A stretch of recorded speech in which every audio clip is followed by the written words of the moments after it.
Hello, it's August and this is your energy reading for the month using Feng Shui Astrology and the Tarot.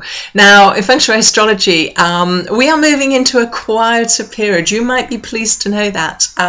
In July, we were governed by the energy of thunder, and that kind of combined with the annual wind energy to really make a lot of things happen, a lot of things get going.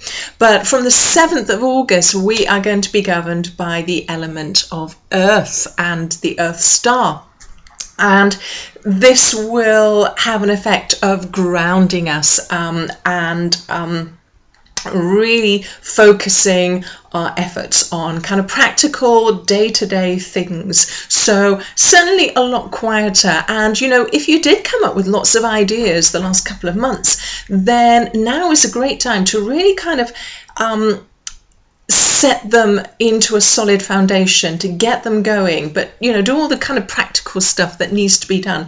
It seems a little bit boring.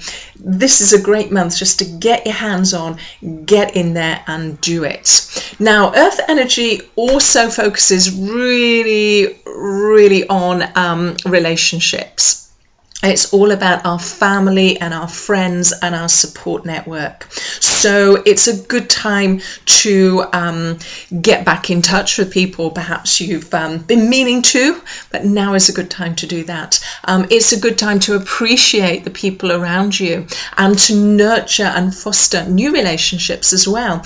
And just as importantly, it's a good time to really think about your relationship with yourself and nurturing that.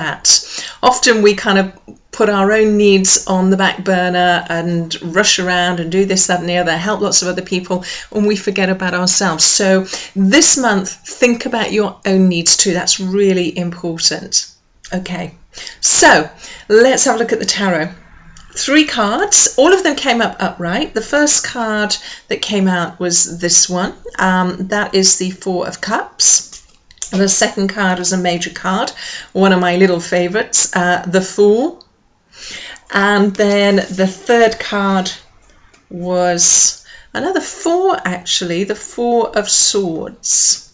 And when I first saw these cards, I thought, hang on a minute, there's not much there that talks about nurturing relationships and, you know, getting in touch with people and spending time with people and all that sort of stuff, because we've got these 2 4s here.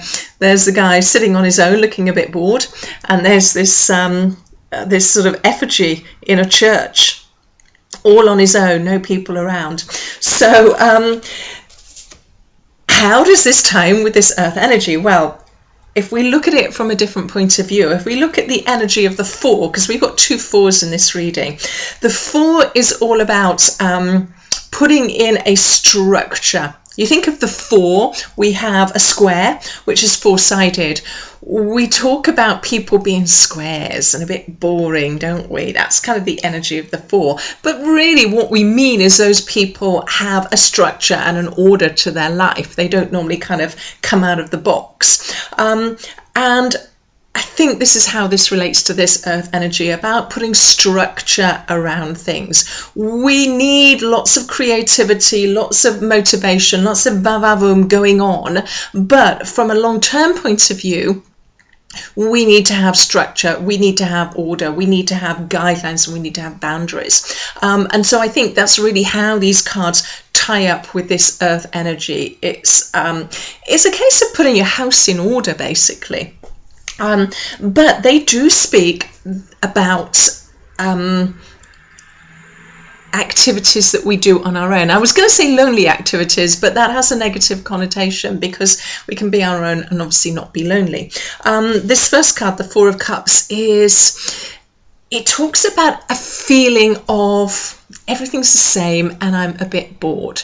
There's nothing wrong with it, but I'm a bit bored. And for some of you, that Earth energy is going to make you feel like that. If you like being up there and all over the place, Earth energy, feet on the ground, are going to make you feel a bit, I want something different to happen, that kind of thing. Okay, so be prepared for that, but also know that there is a good reason for you to be keeping your feet on the ground at the moment.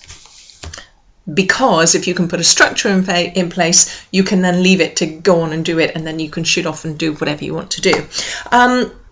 The Four of Swords is also a card about, it's kind of about going within. It's about retreat. It's about putting ourselves in isolation for a reason. And at the beginning of this video, I was talking about earth energy and nurturing ourselves too. Because when you focus on relationships, not only do you have to be kind of out there and interacting with people all the time, but you have to be interacting and communicating with yourself. So I think that's quite an important aspect this month, is to spend some time on your own and really kind of work out, or get to know yourself again, but work out what it is you want and where you want to go, and then you can put the structure in place to do that. And talking about where you want to go, let's not forget the man himself, the Fool. In a way, the major card of the tarot, they really are all about this guy in his journey. It's about new beginnings. It's about taking a step into the unknown. It's about something perhaps a little bit scary, pushing ourselves out of our comfort zone. It's about doing something that maybe you've always wanted to do, but you've never had the courage. And he says that you can do that. The earth energy will probably hold you back, and they'll say, oh, hang on, you know, you need to think about this, you need to think about that, blah, blah, blah, blah. That's okay, because you can take calculated risks as well. You can do all of that thinking, but you can still make that decision to take that step. So I guess the message is don't let this earth energy ground you too much. Use its ability to be practical, to set structures in place, to build a foundation that you can step away and leave, and then you can step into the Fool's shoes. Okay, so there is huge potential this month, but it's almost like preparations we have to do in order to move forwards. I hope you found that useful. I hope you have a fantastic August, and I will see you next month.